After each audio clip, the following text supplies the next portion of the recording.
Hello friends, मेरा नाम है रिया शर्मा और आज इस वीडियो में मैं आपको बताने वाली हूँ हाउ टू क्रैक सीईटी 2026। इस एग्ज़ाम से आप गवर्नमेंट में या प्राइवेट में जो बीएससी नर्सिंग है, जीएनएम है, पैरामेडिकल कोर्सेज हैं या फिर बीपीटी है, आप ये एग्ज़ाम देके इनमें से किसी भी कोर्स में एडमिशन ले सकते हो। ये एग्ज़ाम आपका कुछ जुलाई में होता है और इस साल अगर आपको ये एग्ज़ाम क्लियर करना है तो आपको इन 5 बातों का ध्यान पक्का रखना होगा, तभी आपका सिलेक्शन हो सकता है। और इस वीडियो के एंड में मैं आपको बोनस टिप भी दूंगी, इस वीडियो को एंड तक देखना। सबसे नंबर 5 पे आता है NCERT is not optional, it is the Bible. इसका मतलब ये है कि आपको कोई भी महंगी बड़ी लेंथी बुक्स नहीं पढ़नी है। सीईटी पेपर जो है पूरा का पूरा एनसीईआरटी बेस्ड है, आपको सिर्फ एनसीईआरटी की लाइंस ही पढ़नी है। बायो से डायरेक्ट क्वेश्चन पूछे जाते हैं, केमिस्ट्री से फॉर्मूला बेस्ड क्वेश्चंस या reactions based question direct for NCERT पूछी जाती है। और फिजिक्स में बेसिक्स क्वेश्चंस पूछे जाते हैं, न्यूमेरिकल्स या फिर कोई भी theory line direct from NCERT पूछी जाती है। आपको फुल फोकस करना है सिर्फ एनसीईआरटी पे। और सबसे इम्पोर्टेंट है बायोलॉजी, से 80% इम्पोर्टेंट है बायोलॉजी आपके। इसमें आप बायो पे फोकस कर लोगे, आपका सिलेक्शन कुछ हद तक पक्का हो जाता है। बायो में कुछ इंपॉर्टेंट चैप्टर्स हैं जो मैं आपको बता देती हूँ। That is human physiology, cell and biomolecules, genetics, reproductive system, ecology. अगर आपने चैप्टर्स पढ़ लिए, क्योंकि चैप्टर से ज़्यादा वेटेज आता है सीट एग्जाम में। Number 4th tip is PYQ. PYQ बहुत ज़रूरी है, क्योंकि पीवाईक्यू से आपको पैटर्न के बारे में पता चलता है, जो पैटर्न रिपीट करते हैं। और हर बार सीट एग्जाम में देखा गया है कि पैटर्न्स रिपीट होते हैं, क्वेश्चंस भी बहुत सारे रिपीट होते हैं। आपको पिछले 5 से 7 साल के पीवाईक्यू पढ़ने हैं, उनको सोल्व करना है। और साथ में कुछ चैप्टर्स होते हैं जो कि उनके फेवरेट होते हैं, जो कि हर बारी देखोगे तो ज़्यादा वेटेज में पूछे जाते हैं, तो आपको उनके बारे में पता चलेगा। साथ में आपको डिफ़िकल्टी लेवल के बारे में पता कर सकते हो कि किस हद तक डिफ़िकल्टी क्वेश्चंस दे सकते हैं सीईटी में।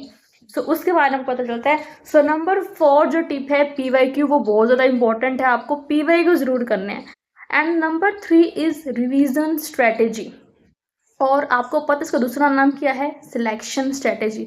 मतलब कि अगर आपने रिवीजन कर ली तो आपका सिलेक्शन पक्का है, क्योंकि बहुत सारे बच्चे सिर्फ पढ़ते हैं और कुछ बच्चे ही उसको रिवाइज कर पाते हैं। रिवीजन में आपको डेली शॉर्ट रिवीजन करनी है। आपने आज जो पढ़ा उसको कल को रिवाइज करना है, और जो कल पढ़ा उस कल वाले को भी आज वाले को भी रिवाइज करना है। तो ऐसे आपको डेली शॉर्ट रिवीजन करनी है।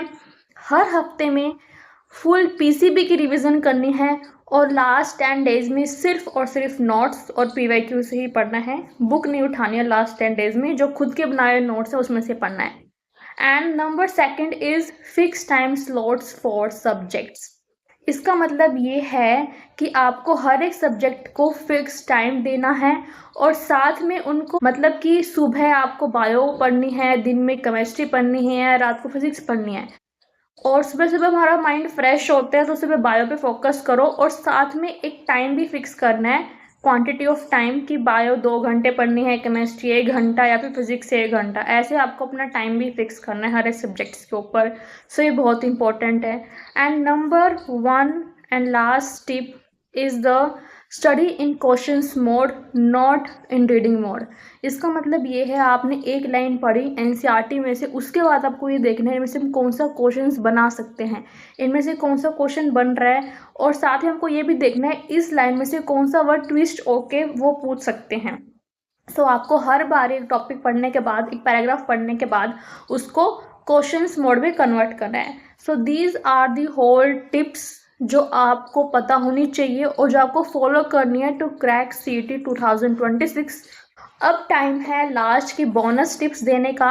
सबसे पहला है coaching is helpful not mandatory. आप कोचिंग ज्वाइन कर सकते हो, ये आपकी मर्जी है, लेकिन बिना कोचिंग के भी आप इसको आराम से क्लियर कर सकते हो, इतना डिफ़िकल्टी लेवल इसका बिल्कुल भी नहीं है।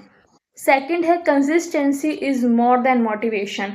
बस आपको डेली कंसिस्टेंसी से पढ़ना है, मोटिवेशन से आप लगातार बस एक दिन पढ़ लोगे सुबह से शाम तक, अगले दिन वैसे ही, तो ऐसे नहीं करना है, डेली कंसिस्टेंसी से पढ़ना है। And the last bonus tip is that 3 to 4 hours आप डेली पढ़ो, लेकिन फोकस के साथ पढ़ो। आप 10 घंटे बैठे हो बुक के सामने, पूरा डिस्ट्रैक्शन है, बिल्कुल भी काम नहीं करेगा। 3-4 घंटे पढ़ो, फुल फोकस के साथ पढ़ो, चाहे पूरा दिन आप रेस्ट करो। सो ये ज़्यादा हेल्पफुल रहेगा आपके लिए। सो ये था आज की वीडियो में। तो अगर आपको हेल्प हुई तो प्लीज़ इस वीडियो को लाइक कर देना एंड चैनल को सब्सक्राइब कर देना। Thank you and keep watching my channel.